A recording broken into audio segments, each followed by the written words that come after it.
Tell me why this is a critically acclaimed game that everybody's loving immediately, but this game was considered one of the biggest gaming flops of all time.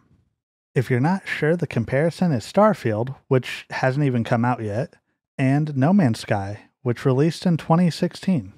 I want to preface this by saying I absolutely love No Man's Sky.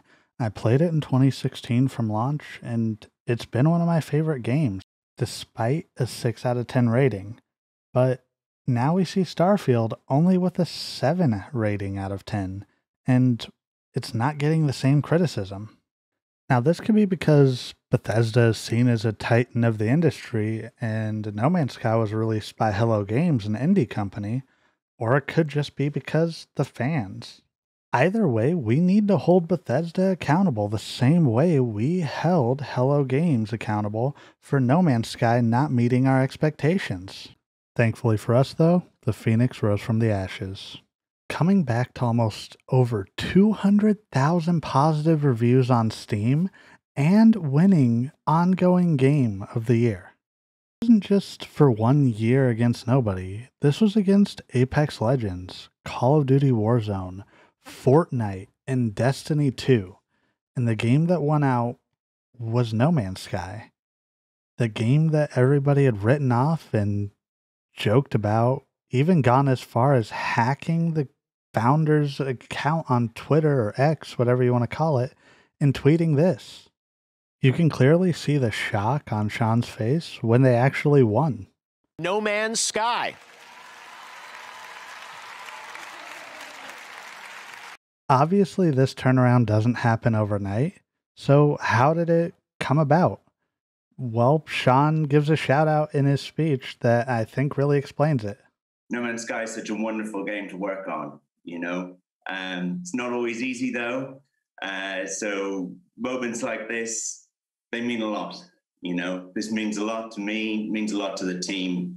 Thank you so much. Thank you to the community for continuing to support us. The community has been overwhelmingly supportive with No Man's Sky. Now, I can't dive into every little detail that they changed, but one of the biggest things is the community expedition, where the developers take exactly the feedback that No Man's Sky fans want to see and put it in and offer an ongoing experience. This isn't just the only thing that's changed. You can see for yourself if you ever play No Man's Sky. But I know what you're thinking. How does this pertain to Starfield? Starfield boasts freedom on a galactic level, but is that really there? Let's start off on planet. One of the first things I saw about this game was if you run too far in any direction, you'll be stopped. And not just by a pop-up, by an invisible wall. Now let's head out to space. While the menu looks pretty cool, you can view the planets, you can't really actually fly down to the planet. Where's that galactic level of freedom when anytime you want to go onto a planet, you have to go through a cutscene? And I get it. Every game has loading screens. Nobody's going to make a game without it. But in games like No Man's Sky and Star Citizen that make it a seamless transition, what's the hang-up? Another thing that kind of sucks when you look at it is the AI. Here's a clip that I saw that made me laugh. When your game is mostly focused on the combat and being a first-person shooter, and you have AI that will literally turn their back on you in the middle of a fight, that takes away the difficulty of the game. Even if we're not looking at the first-person aspect and go back to the map, there's a glaring missing opportunity when you compare it to even just No Man's Sky. It seems relatively small and on a rail. While No Man's Sky may condense the package, you get a lot of information just from this little blurb on the screen. Additionally, you see all of these orbs in the background and you see the areas you can go to. These are all different planets that you can go to. They're solar systems. They have different unique economies and type of aliens, as well as conflict going all throughout the system that you can determine from the ease of this menu. Now, this isn't meant to just be a giant bash Bethesda video. I actually love old Bethesda games, specifically Fallout 4. So much so that I noticed something that looked a little bit familiar when I saw some gameplay of Starfield. Companies reusing assets is nothing new, but it kind of reminded me of Diamond City when I saw this city on Starfield.